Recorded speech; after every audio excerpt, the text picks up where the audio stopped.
깨닫는 바대로 말씀을 삶에 적용하여 말씀이 능력이 되어서 나를 변화시키고 복의 길로 이끌어가는 놀라운 은혜를 경험할 수 있게 도와 주시옵소서. 주 예수님의 이름으로 기도하옵나이다. 아멘.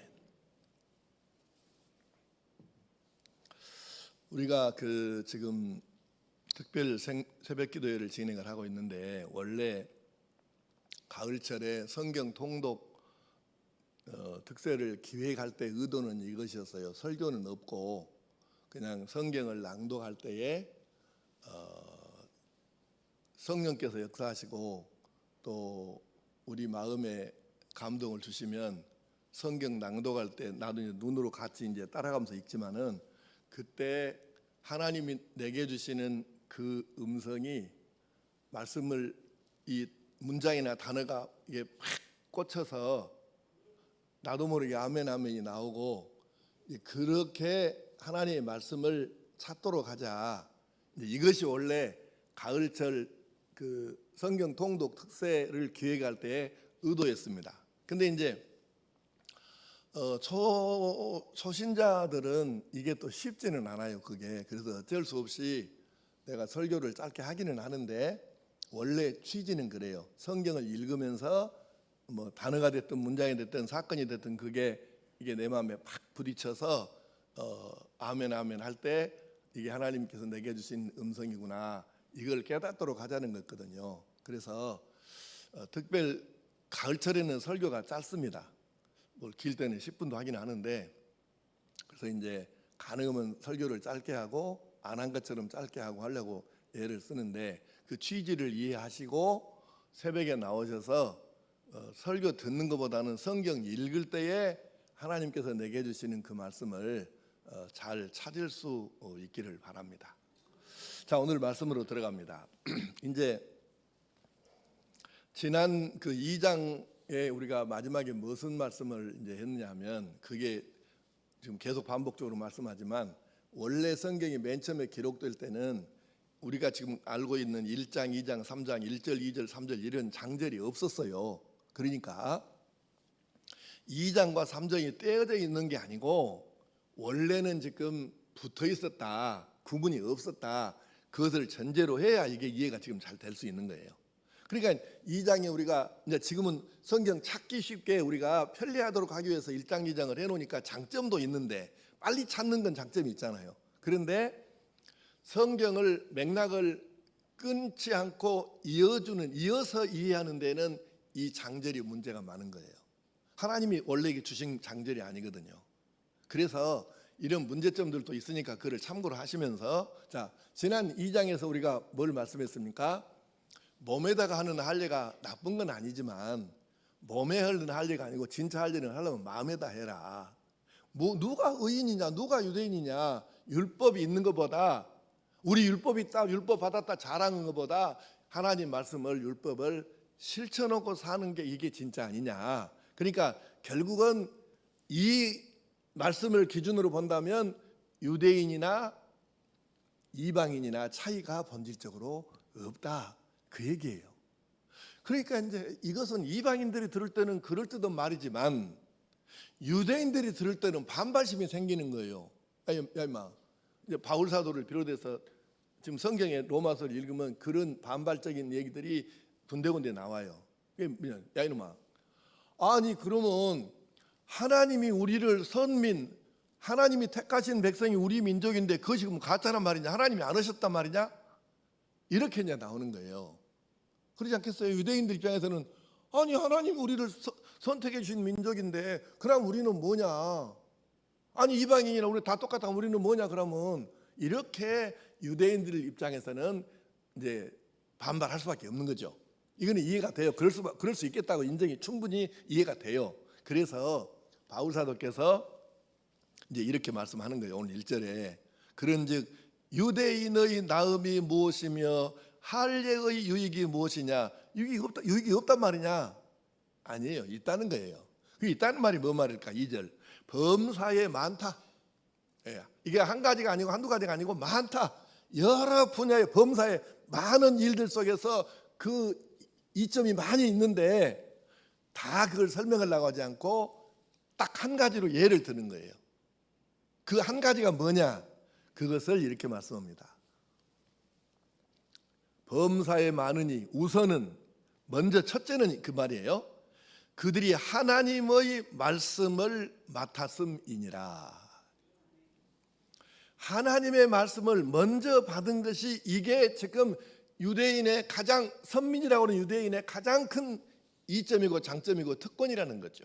그래서 이거를 가르쳐서 유대인의 특권이다. 그 말은 우리가 인정이 돼요. 바울 사도의 말씀대로 이해가 됩니다. 다른 사람들에게, 다른 민족에게는 없었잖아요. 율법이라는 게. 모세오경이 어디 있었습니까? 우리에게 있었습니까? 없잖아요. 중국에 있었습니까? 아메리카에 있었습니까? 없잖아요. 그러니까 유대인들에게만 주신 것이 맞아요. 특권이에요. 그런데 이것을 우리가 어떻게 해야 하겠냐? 거기에 대해서 바울 사도께서 이렇게 말씀을 하시는 거예요. 자, 말씀이 뭐냐? 하나님께서 우리들에게 주신 기준이다. 어떻게 살아야 하나, 뭘 믿어야 하나, 누가 참신인가, 그 참신을 어떻게 섬겨야 되는가, 모든 것에 대한 기준점을 주신 것이, 그 기준점이 담겨 있는 것이 하나님의 말씀 성경이다. 그걸 지금 얘기하는 거예요. 그 기준점을 모르고야 우리가 어떻게 온전히 살겠냐는 거죠.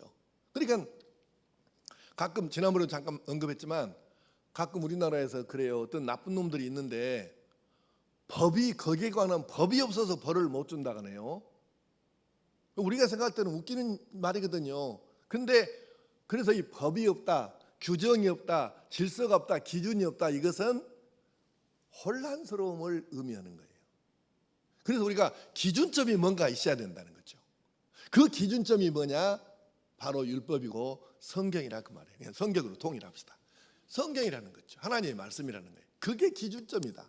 우리가 무엇을 위해 살아야 되는지, 왜 살아야 되는지, 하나님은 누구신지, 참신은 누구신지, 참신은 섬기는 방법이 뭔지, 모든 것에 대한 기준점이 바로 성경에 다 담겨 있다. 그러니 이 기준점이 성경을 따라 살면 되는데, 이 기준점이 없는 민족하고 있는 민족하고 어떻게 그게 같겠냐. 그러니 유대인들이 특권을 받은 거 맞다. 바울 사도가 그걸 인정을 하는 거예요. 맞다. 그러면 우리가 이렇게 생각해 봅시다. 법과 사용 설명서가 없다는 것은 이게 참 답답한 것이에요. 그래서 성경을 우리가 다른 말로 어떻게 표현하냐면은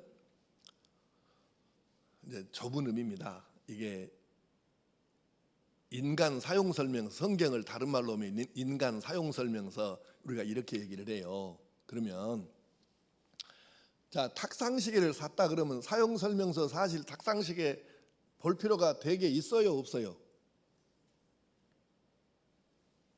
아니, 새벽기도 나오려고 탁상시계를 샀다니까요. 요새는 근데 탁상시계도 필요가 없긴 해. 왜냐하면 스마트폰에다가 다 이게 거기서 올려주니까 그렇긴 한데, 하여튼 이제 샀다 갑시다. 내가 왜 탁상시계를 얘기하냐면 세상에서 가장 쉬운 것이 탁상시계이기 때문에 지금 내가 이걸 예를 드는 거예요. 탁상시계를 샀어요. 그 안에 사용 설명서가 있어요, 없어요? 있습니다. 근데 그 탁상시계 사가지고 사용 설명서 읽어본 사람 손 한번 들어보세요. 나밖에 없네. 나도 사실 안 읽습니다. 뭐고 읽을 게 뭐 있어, 탁상시계가. 그런데 그건 그렇다 치고 제가 이 스마트폰을 이게 만 3년 반 쓰고 이제 23으로 바꿨어요. 우리 집사람은 아이폰을 쓰고 나는 삼성을 씁니다. 나는 우리 집사람 이해가 안 돼요. 아니, 국산을 놔두고 못한디, 그 국산이 뭐 고물차도 아니고 이거 뭐 그 성능이 나쁜 것도 아닌데 나는 참 골치가 아파요. 그래서 아니, 뭐더라고 그걸 쓰냐고, 이거 국산을 쓰라고. 또 이것이 더 편리하다고. 그것도 그리고 또 뭐 딸내미하고 뭐 아들내미하고 뭐 이거 있어야 한 번씩 잘 된다나, 참 가까운 소리 들어가고 있어.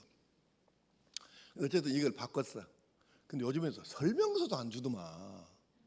예전에 설명서가 상당히 두껍게 줬잖아, 이거 하나 사면. 그래서 조그마한 그 조그맣게 접어갖고 그 깨알 같은 글씨로 써진 거 설명서가 4페이지짜리가 있는데 그거 봤더니 뭐라고 써냐면은 사용 설명서가 필요하시면 인터넷에서 다운받아 사용하십시오. 이건 좀 그렇더라. 그래서 이거 100몇십만 원짜리인데 책 한 권은 줘야지. 그 사용 설명서 한 권을 줘야 될 거 아니야. 그래서 내가 성가셔서 나는 사실 그거 어떻게 다운받을지도 잘 몰라. 나는 꼰대거든. 근데 우리 사무실에다 얘기해갖고 요거 저거 하나 좀 다운받아 줘봐. 아따 저는 깝깝해서 그래도 뭔가 좀 봐야지 그걸 어떻게. 그래서 내가 일 다운받아서 어메 그랬더니 이 세상에 이렇게 두껍네. A4 용지로 다운받았더니 그놈을 누가 먼저로 다 읽었어요. 그래서 나 그 몇 페이지 못 보고 말았어. 근데 중요한 것은 이 별것 아닌 것 같은 스마트폰 하나도 사용 설명서가 이렇게 두께로 나오는데 슈퍼컴퓨터 갖고도 해볼 수 없는 이 인간의 두뇌를 포함해서 도대체 말로 설명이 잘 안 되는 이 인간이라는 존재를 사용 설명서가 없이 너 알아서 살아라 이렇게 이거는 말이 어떻게 이해가 되겠습니까? 말이 안 되지. 그래서 하나님께서 우리에게 인간 사용 설명서를 주셨는데 이 안에가 다 들었어요. 이 성경 한 번도 안 읽어본 사람들이 큰 소리 뻥뻥 치면서 인간이란 꼴값더라고 했어. 아니 지가 뭘 한다고 이 인간 사용 설명서 한 번도 안 읽어본 것들이 뭐 인간이 아이고 인간 같은 소리 하고 있네. 뭔 말도 안 되는 소리고. 그러니까 우리가 그래서 인간 사용 설명서와도 같은 하나님 말씀 이 성경을 그래도 날마다 읽고 묵상해 봐야 인간이 이런 존재구나 이렇게 살아야 되는구나 이래야 인간은 본질적으로 행복하게 돼 있고 죄를 멀리하게 돼 있고 이게 승리하게 돼 있구나 이래야 되는데 무슨 저세수를 갖고 이거를 성경하고 게임을 해보겠습니까? 뭘 갖고 해보겠습니까? 그거 안 되는 거예요. 그래서 하나님께서 먼저 이스라엘 민족에게 주셨고 그 다음에 이제 지금은 우리에게도 주셨는데 이 사용 설명서 같은 성경이 있는 사람이나 없는 사람, 있는 민족하고 없는 민족이 어떻게 결과가 같으냐고요. 같을 수가 없는 거예요. 이걸 우리가 알아야 되는데 자 예를 들어 봅시다. 이제 성경의 용도가 다양해. 뭐 하나만 있지는 않아요. 요한복음의 말씀으로 하자면 예수님께서 하신 말씀과 이 일을 기록하자면 이 천지로도 부족하다. 그런데 이 짤막하게 이것만 기록한 이유는 뭐냐? 구원받는 데 최소한 이 정도는 알아야 되겠다. 그거 정도만 지금 기록을 해놓은 거예요. 예수님께서 하신 일과 말씀이 어찌 마태, 마가, 누가, 요한 네 복음서에 있는 여기에만 이 정도밖에 안 했겠습니까? 훨씬 많지요. 그런데 우리가 구원 얻는데 최소한 필요한 아주 줄여서 줄여놓은 말씀이 바로 사복음서라는 거죠. 그러면 우리가 이제 이렇게 쉽게 생각해 봅시다. 이 성경이 다양한데 우리가 병원에 가요. 병원에 가면 주로 내과 계통에 속하겠지만 이제 의사들이 그래요. 여러분 나도 어쩔 때는 병원에 가보면 막 여기 가라 저기 가라 할 수 없고 기다리는 시간 이게 많으니까 좀 짜증나고 힘드니까 그리고 이놈의 사진을 왜 그렇게 찍으러 가는 거예요? 뭐 병원 돈 벌어가려고 그러는 거예요? 뭐 안 찍어도 되는 사진 찍으러 간 거 아니에요? 뭐 이렇게 얘기를 하잖아요. 그런데 여러분이 의사라고 바꿔서 입장을 바꿔놓고 생각을 해봐요. 속이 보여요 안 보여요? 안 보여요. 그러면 사진 찍으면 그냥 우리 눈으로 본 것처럼 환하게 사진에가 나오냐? 그것도 아니에요. 근데 의사가 무언가 병을 정확하게 자기 나름대로 이 사람은 이게 문제, 여기가 이 부분이 문제구만. 이것이 진단, 이 판단이 나오기 전에 처방을 할 수 있어요, 없어요? 없죠. 아니 속에 보이지 않는 데를 그러니까 초음파를 해봤다가 CT를 찍어봤다가 엑스레이를 찍어봤다가 MRI를 찍어봤다가 MRA를 찍어봤다가 이렇게 하고 있잖아요. 왜? 그 사람들 또 깝깝한 거예요. 왜? 모르니까. 아니 이거 속을 들여다볼 수도 없는 것이고 뭐 먼저 그냥 수술부터 해갖고 열어놓고 들여다볼 것입니까? 될 것입니까? 못 하잖아. 그러니까 입장을 바꿔놓고 생각하면 의사들은 오진 안 하고 어떻게든지 간에 조금이라도 가깝게 진짜의 실제에 정확하게 접근하기 위해서 이 방법 저 방법을 다 동원해 갖고 검사를 해볼 수밖에 없는 거예요. 맞아요, 안 맞아요? 물론 악덕 의사들은 가끔 가다가 필요 없는 검사 그냥 이렇게 검사로 갖고 하려고 하는 사람도 없지는 않지, 있기는 한데요. 그래도 우리가 의사가 정확하게 진단을 하기 위해서 필요한 검사를 할 수밖에 없는 거예요. 근데 우리가 이제 검사를 했습니다. 첫째, 검사를 받으라는데 안 받으면 이것도 문제고, 둘째, 검사를 받았는데요, 특히 MRI나 MRA 같은 것은 찍는 것도 물론 기술이 필요하지만 이제 찍는 과정에서 움직여 버리면 안 되고, 그러는데 찍는 것도 중요하지만 판독이 중요해요. 그래서 판독만 전문으로 하는 사람들이 그래서 생기는 거예요. 판독을 아무리 천천히 찍어봐야 나 같은 사람한테 갖다 주면 판독이 안 돼야 이거 뭐가 문제, 이게 안 보이는 거예요 이게. 그래서 전문가가 필요한 거죠. 판독 전문가가 얼마나 많은 경험을 가지고 축적된 경험으로 이거를 판독하냐가 굉장히 중요한 거예요. MRI는 굉장히 중요한 거예요. 근데 판독을 받으라 찍었어. 마지못해서 안 찍으려고 찍었어. 근데 판독을 해야 되는데 판독을 한번 받아보시오. 안 받아. 그다음에 판독 받았어요. 이렇게 치료를 해야 돼. 안 해요. 그러면 비싼 MRI나 MRA가 뭔 소용이 있습니까, 여러분? 아무 쓰잘데기 없는 거잖아요. 그래서 이스라엘 사람들에게 율법을 성경을 먼저 주셨다는 게 무슨 뜻이냐면, 우리가 치료로 말하면 CT나 MRI나 MRA 같은 것을 나의 영혼의 문제가 뭔지 삶의 문제가 뭔지를 정확하게 진단할 수 있는 성경을 주셔가지고 이 성경으로 너를 한번 비춰봐라, 이 성경으로 너를 한번 재봐라, 이 성경으로 너를 한번 달아봐라.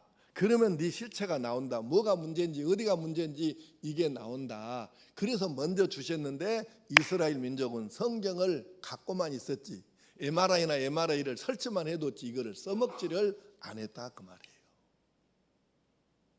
근데 여러분이 아직도 이해 좀 표정들 보니까 이해를 잘 못하고 있는데,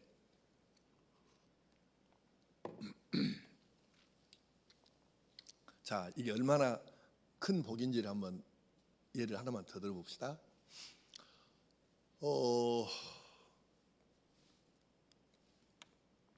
선진국과 후진국의 어떤 차이라 할까요?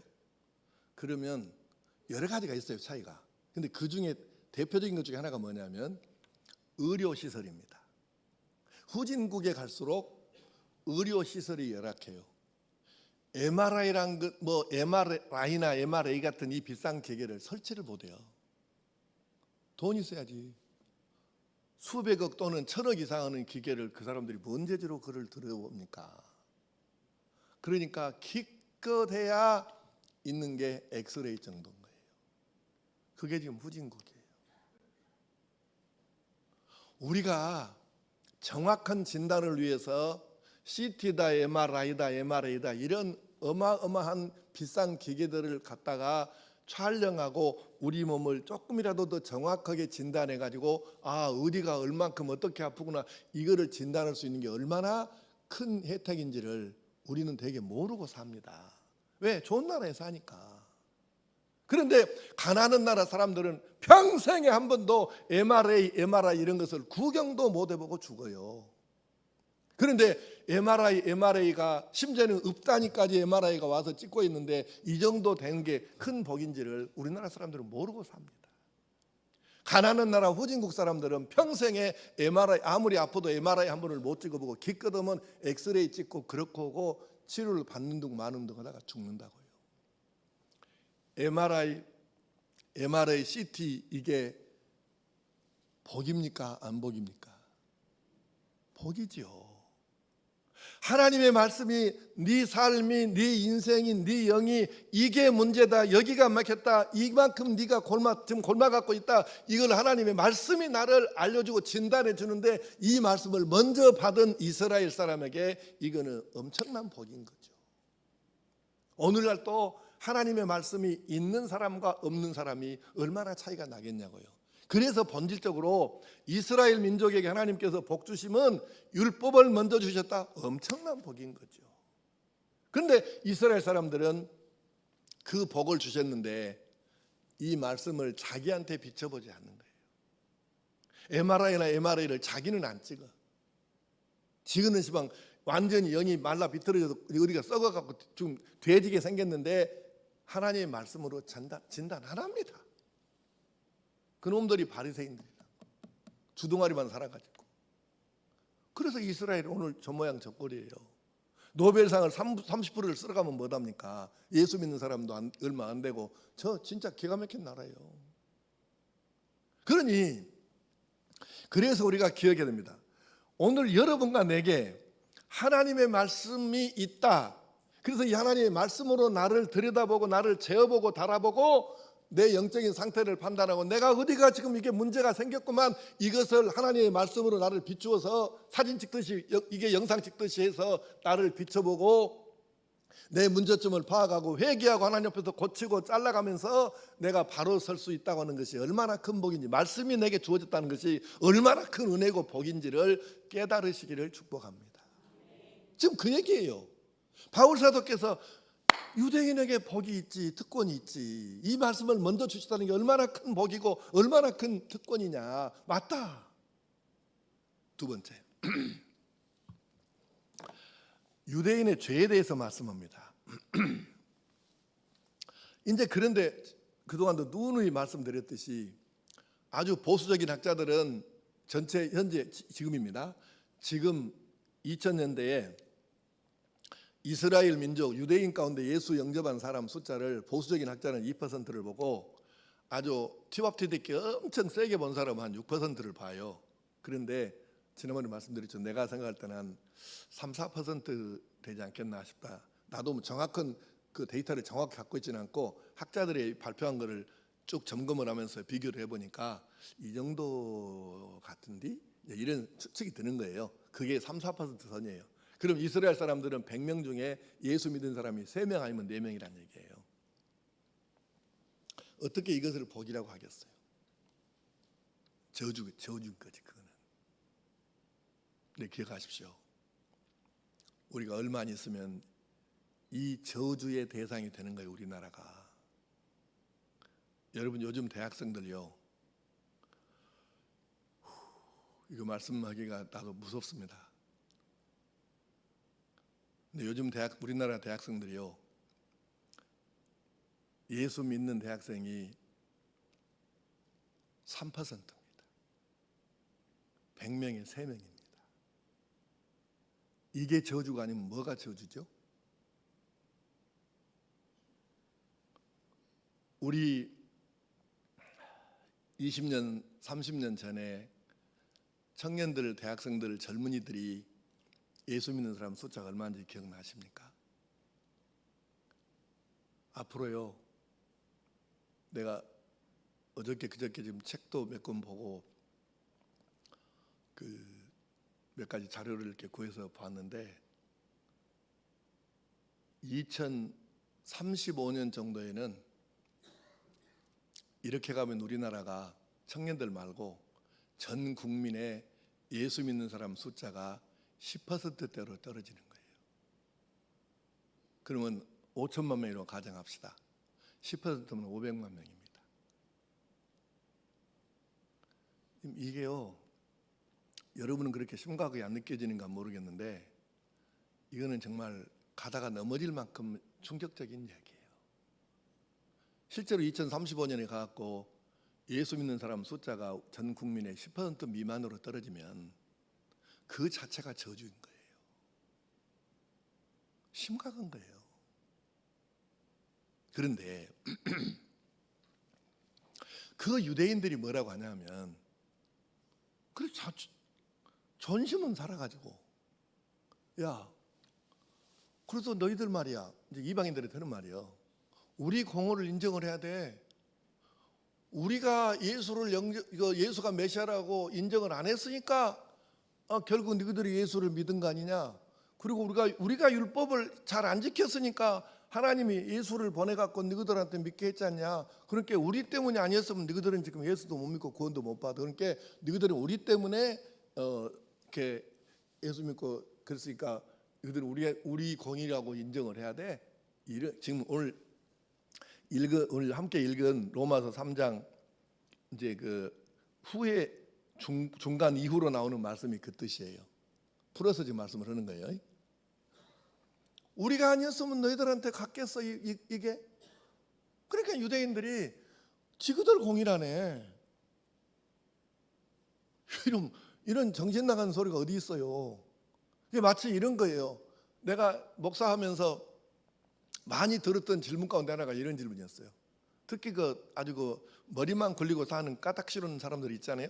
그 예수 믿는 사람들한테 말로 시비 걸어갖고 이기려고 논쟁을 하고 막 하는 사람들 있잖아요. 그 사람들이 이렇게 나한테도 여러 사람이 얘기했어. 뭐라고 한 줄 아세요?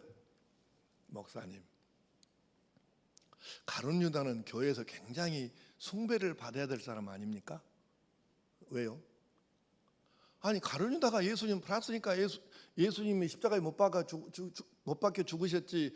예수님이 못 박혀 죽었으니까 여러분 죄가 용서받았다면서요. 그럼 가룟 유다 아니었으면 예수님이 안 죽었으니까 가룟 유다는 큰 공로자죠. 그러니까 가룟 유다는 교회에서 숭배해야 될 인물 아닙니까? 이렇게 비꼬고 얘기하는 거예요. 다 그 얘기 여러분 들어봤어? 여러분 그 비슷한 얘기 한 번도 안 들어봤어요? 들어봤어요? 나는 여러분 속을 모르겠어. 아니 세상에 말이 되는 얘기입니까? 안 되는 얘기입니까?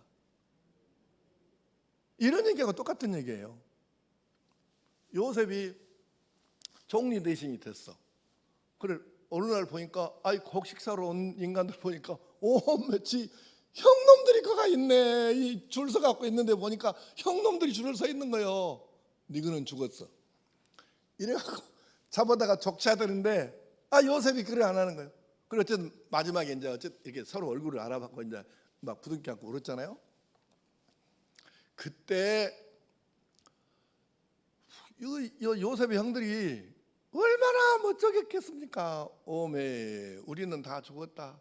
세상에 어떻게 요셉이 이 나라의 총리 대신이 돼야 했냐. 우리는 다 죽었네. 이렇게 돼야 될 터인데 그러면 그때 요셉 형들이 요셉한테 탁 나가가지고 요셉아 너 말이야 너 이렇게 지금 어마무시한 이 나라의 총리 대신이 된 것이 우리 때문이란 건 너 잊어버리면 안 돼?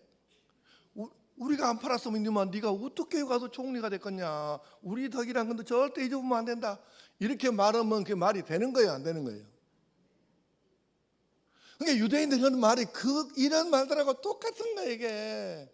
이런 말도 안 그지 같은 소리를 아이고 그냥 옆에 있으면 확 세려버리고 그게 말이에요 이게. 근데 우리 때문에 너희들이 구원받았다는 거예요 이게. 그게 바울사도가 열이 받아갖고 이렇게 얘기하는 거예요. 8절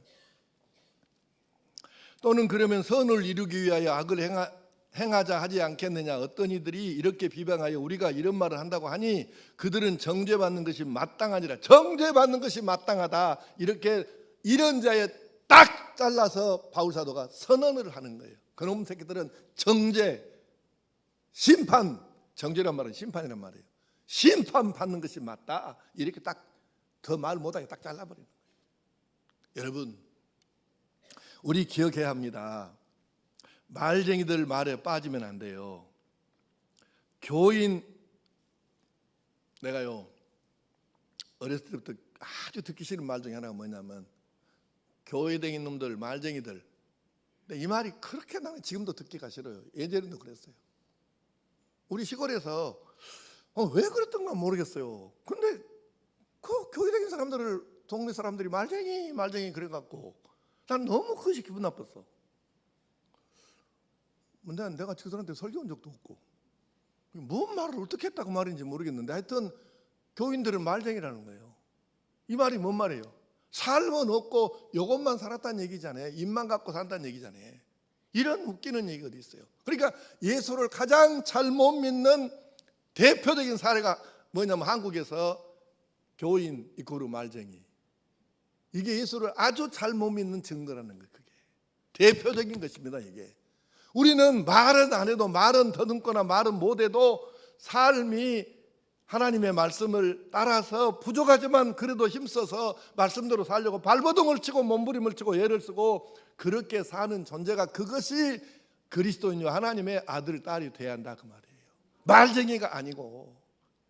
지금 바울 사도가 그래서 이 유대인들이 지금 막 이렇게 혼을 내는 거예요. 이 말쟁이들아 이놈들아, 너희들은 주둥아리만 살았지 너희들이 하나님 말씀을 얼마나 실천을 해봤냐, 이렇게 지금 계속 지금 막 꾸짖고 혼을 내고 있는 거예요. 우리의 유일한 기준점은 하나님의 말씀인 줄로 믿습니다. 그래서 말씀이 중요한 거예요. 그래서 말씀을 먼저 받은, 성경을 먼저 받은 유대인들이 특권, 하나님께 은혜를 입었다. 맞아요. 그것도 오늘 여러분과 내가 이 말쟁이들, 유대인, 바리새파 사람들, 이 사람들 안 되려면 오늘 현대에도 바리새파는 너무 많아요. 현대적인 의미의 유대주의, 현대적인 의미의 바리새인들 너무 많아요.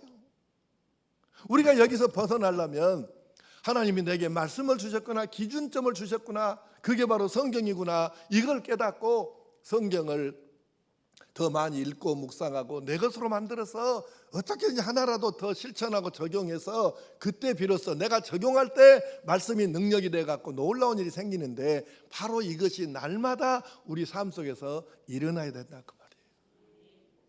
성경은 집에다가 꽂아놓으라고 인쇄해서 싸게 파는 게 아니고 읽어서 내 것으로 만들고 이걸 삶에 적용하고 실천했을 때 그 말씀이 능력으로 내게 나타나는 것을 체험을 하라는 것이에요. 오늘 말씀을 마치려고 합니다. 그래서 9절 말씀에 바울 사도가 이렇게 얘기를 하는 거예요. 이 점에 있어서 하나님의 말씀 앞에 차이가 없다. 말씀 앞에서 똑같이 말씀 따라 살아야 된다는 데 대해서는 유대인이나 헬라인이나 유대인이나 이방인이나 차이가 없다, 똑같다. 그러므로 사랑하는 성도 여러분, 우리가 현대판 유대인, 현대판 바리새인 되지 말고 내게 말씀을 먼저 주신 것이 얼마나 큰 은혜이고 특권인가를 생각하면서 말씀 앞에 서시기를 바랍니다. 말씀 앞에, 하나님의 엄미하신 말씀 앞에, 이 말씀 앞에 서서 말씀을 가지고 나를 판단하고 나를 재어보고 달아보고 비춰보고, 그래서 내가 하나님의 말씀으로 조금 더 온전해지고 다시 한번 세워지고 다시 한번 바르게 되어지고, 그래서 말씀 때문에 하나님의 거룩성이 우리에게도 그렇게 따라 들어와서 우리가 거룩해지고, 그래서 하나님께서 신뢰하시고 믿어주시면서 마음껏 부어주시는 이런 은혜를 우리 모두가 입게 되기를 축복합니다. 아버지 하나님, 유대인들에게 정말 놀라운 특권, 이 주기상에서 가장 먼저 말씀을 주셨지만 유대인들은 이 말씀을 사용하지를 않았습니다. 이 말씀을 가지고 자기를 비춰보고 달아보고 재어보고 판단하고 그렇게 하면서 하나님의 의도하심대로 말씀을 적용하고 살았어야 되는데, 귀한 것을 받았어도 귀한 줄을 모르고 사용하지를 못했습니다. 그래서 이 말씀은 이방인들에게도 넘어왔고 오늘 우리도 이 말씀을 접하게 되고, 그래서 유일한 기준점인 하나님 말씀 성경을 가지고 살게 되었으니 하나님 아버지 말씀 주신 것 감사합니다. 이제 내가 이 말씀이 얼마나 소중한 것인지를 깨달으면서 이 말씀을 사랑하고 이 말씀을 그래서 읽고 이 말씀을 그래서 묵상하고 이 말씀대로 살려고 발버둥을 치고 몸부림을 치고 기를 쓰고 애를 쓰고 그렇게 하면서 점점 말씀을 많이 실천하는 하나님의 아들 딸 되어서 하나님께 인정을 받고 하나님께 쓰임을 받고 하나님께 복을 받는 온전한 하나님의 아들로 딸로 살게 하여 주시옵소서. 주 예수님의 이름으로 기도하옵나이다.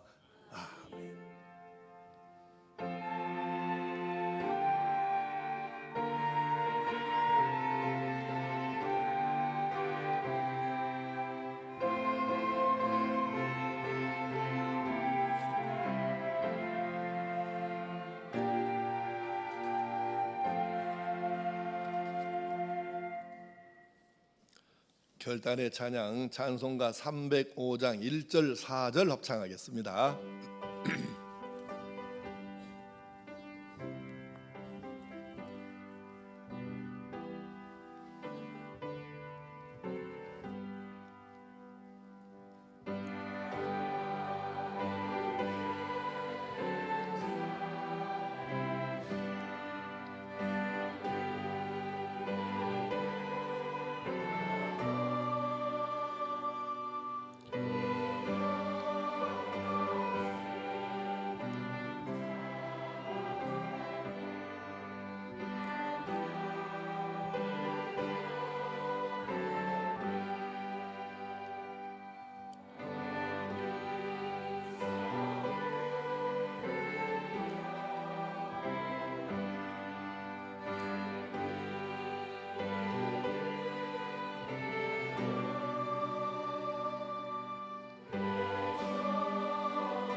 주 예수 그리스도의 크신 은혜와 하나님 아버지의 말로는 다 할 수 없는 사랑하심과 깨우치시고 인도하시고 도우시는 성령님의 역사하심이 이 저녁에도 성전에 나와 하나님께 예배로 영광 돌려드리고 주신 말씀과 은혜를 마음에 새겨 내게 말씀 주신 것이 얼마나 큰 은혜이고 특권이고 사랑인가를 깨닫고 힘쓰고 애써서 이 말씀 따라 살려고 그렇게 노력하고 그렇게 살아가면서 하나님 마음에 쏙 드는 아들 딸 되어 살기를 다짐하는 모든 주의 백성들과 완도 국민들과 이 나라와 이 민족 위에 세계 도처에서 복음 전하는 선교사님들에게 이제로부터 영원토록 함께 하시기를 간절히 축원하옵나이다.